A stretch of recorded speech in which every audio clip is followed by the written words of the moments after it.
The World Health Organization has classified stress as an epidemic. There's a change in brain volume, cognition, and memory as a result of stress. So it leaves people in a place where they're functioning less.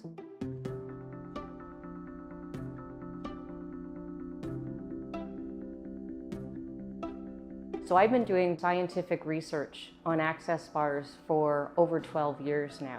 The results that I've seen from an access bar session is uniquely different than what you would normally see in any clinical or research setting, because access bars changes physiological, neurological, and psychologically the client all at once. So dramatic changes are seen that you would never see with a singular process on its own. Access bars is this process where a practitioner lightly touches specific points on the client's head.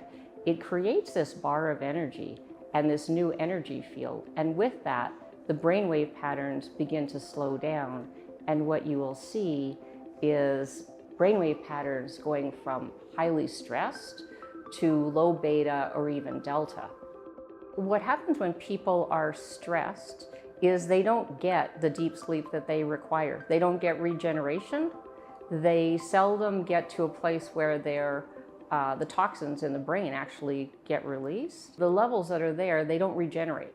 So things like muscle stress, muscles can't grow when people aren't sleeping. The challenge is that when people are stressed, they tend not to sleep. They don't get into these deep cycles that people see when you have access bar sessions.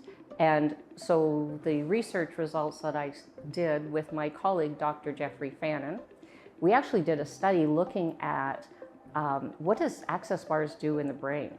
And what occurred was we saw 89% of the people had a change in brainwave patterns. So the first thing that we saw was this high activation at 1 Hertz delta, which is considered one of the deep sleep patterns, brainwave patterns. So these people weren't asleep, and yet they had this high degree of activation at 1 Hertz delta. So people are actually getting regeneration and a level of relaxation when they have an access bar session.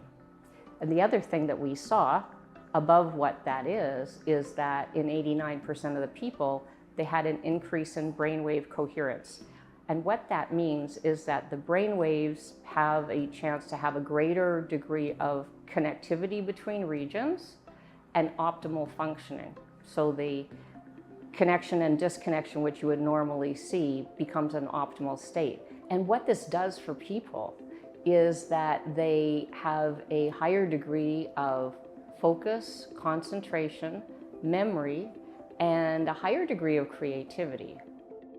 2 scientific studies that were done, there was this dysregulation that was seen, a pattern that shows up as blue and red being dysregulated. And after one 90-minute bar session, the brain returned to normal in a person who had already, in this case, as you can see on the screen, already had every intervention possible to be able to change their dysregulation. There are no side effects to a session, so even those who are pregnant or even have a pacemaker can have an access bar session. An access bar session is generally 30 minutes to 2 hours, depending on what the person desires. And the brilliance of that is that there is little recovery time, if no recovery time required. So people can actually return back to their normal activities or work immediately following an access bar session. Large corporations who have instituted access bars into their well-being program have reported back that people are having less sick days, and they are also, the management are saying that they have higher degrees of productivity and creativity amongst employees. So in conclusion, as a scientist, from all the data that I have collected over the years, I would highly recommend using access bars either in addition to what you're currently using or where you see it appropriate.